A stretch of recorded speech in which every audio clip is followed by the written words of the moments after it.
You are about to enter a dimension not only of sight, sound, taste,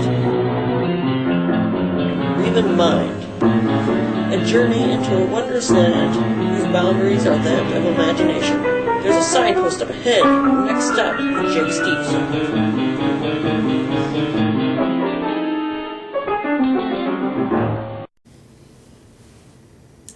Hi, you goddamn phonies. I'm the long-haired freaky dude, and today I'm going to review this goddamn book, The Catcher in the Rye, by J.D. Salinger. It has been the center of attention almost since its conception, being simultaneously on Books Most Read lists as well as Books Most Banned and Censored lists. Much like the reality of this book, the plot and characters of the novel are just about as jumbled and inconsistent, which I think gives the book a great sense of reality. The first time I read this, I absolutely hated it. Now that I'm being forced to read it again at my school, I've developed a keen appreciation for the book. I guess this is one of those books that ferment and ripen with age.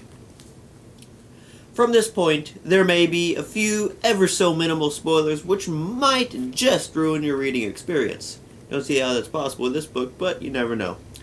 Most of what I reveal to you, you'll discover in the first chapter anyway. So, this book is pretty much the narration of one of the most hated and most loved characters of all time, Holden Caulfield, and the weekend following his expulsion from school. The plot is something much deeper than that, however. It's not so much his weekend journey, but rather his emotional development throughout the novel, something which I did not realize until the very end of my second time reading.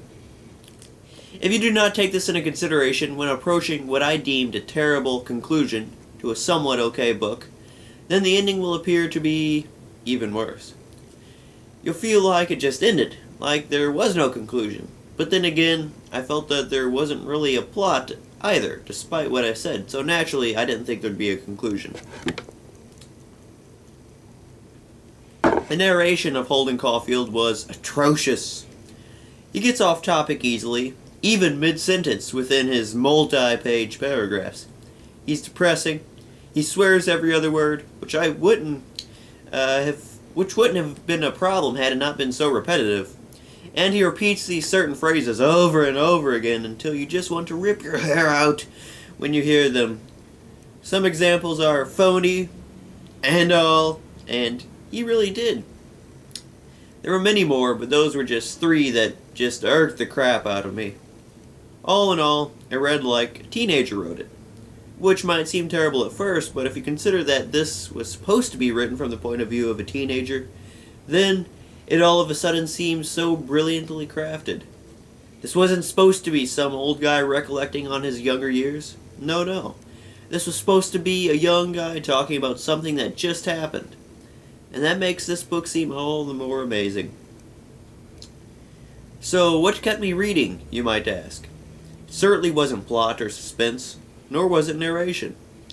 It was the oh-so-hateable and lovable Holden Caulfield. He's depressing, pessimistic, arrogant, childish, hypocritical, repetitive, phony. Real.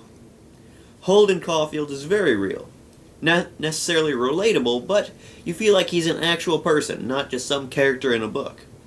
Nothing too good or unbelievable ever happens to him. The whole thing is actually quite depressing, but that's what makes it good. I personally don't care for books like that. I like to be taken away from the real world, but as far as real world books go, this takes the cake. In addition to that, I tend to love Holden Caulfield's frequent, opinionated comments, and find that I agree with many of them. He's a terrible storyteller, but I think he would have made a great philosopher, which is quite ironic when you consider what happens to him, but I'll let you find that out.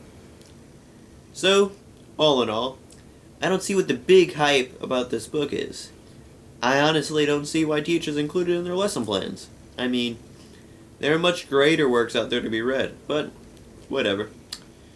With that said, I don't want you to not read it. It's definitely a good read, but it's also not something you should jump at. So, I will now read the infamous opening paragraph from Catcher in the Rye by J.D. Salinger. If you really want to hear about it, the first thing you'll probably want to know is where I was born, and what my lousy childhood was like, and how my parents were occupied and all before they had me, and all that David Copperfield kind of crap. But I don't feel like going into it if you want to know the truth. In the first place, that stuff bores me. And in the second place, my parents would have about 2 hemorrhages apiece if I told anything pretty personal like them. They're quite touchy about anything like that, especially my father. They're nice and all, I'm not saying that, but they're also touchy as hell. Besides, I'm not going to tell you my whole goddamn autobiography or anything. I'll just tell you about this madman stuff that happened to me around last Christmas, just before I got pretty run down and had to come out here to take it easy. I mean, that's all I told DB about, and he's my brother and all. He's in Hollywood. That isn't too far from this crummy place, and he comes over and visits me practically every weekend. He's going to drive me home when I go home next month, maybe. He just got a Jaguar. One of those little English jobs that can do around 200 miles an hour. It cost him damn near $4,000. He's got a lot of dough now. He didn't used to. He used to be just a regular writer when he was home. He wrote this terrific book of short stories, The Secret Goldfish, in case you've never heard of him. The best one in it was Secret Goldfish. It was about this little kid that wouldn't let anybody look at his goldfish because he bought it with his own money. It killed me. Now, he's out in Hollywood, DB, being a prostitute. If there's one thing I hate, it's the movies. Don't even mention them to me. Well, yeah, that's about it. From there, you could pretty much guess what this book is going to be like, how Holden Caulfield's going to be like. So, that's all for today. I am the long-haired freaky dude, Jacob Steve. Thank you for watching Nowzy and Bibliophile Productions. Have a great day.